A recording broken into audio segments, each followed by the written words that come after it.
Welcome again to Vintage Farmhouse Antiques on YouTube.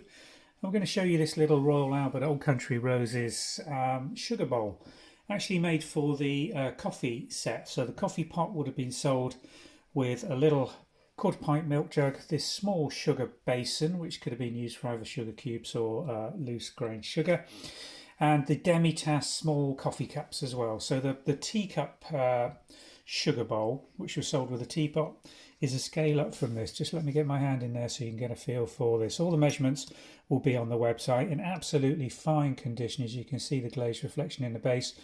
Gilt really well retained all the way around the outer rim, which is in fine condition. And then this beautiful blockwork elements of the Old Country Roses, really well positioned and designed all around the rim. Montrose shape with these ballooning swellings on the outer wall, and then a very nicely executed little pedestal foot just with dual gilt lines around the base. Early piece as well, this one, 1962 through to 1972. We know that because after that date the China Marks introduced a copyright sign to protect the pattern from people that were copying it.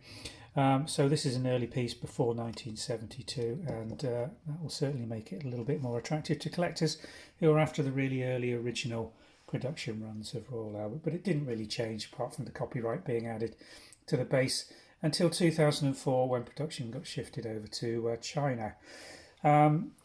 Available for sale from the Vintage and Antiques website. I think we've got a couple of these maybe going on catalogue. So do click the link below if you're interested in finding out more details about this beautiful little porcelain sugar bowl on the Vintage and Antiques website. Thanks for watching.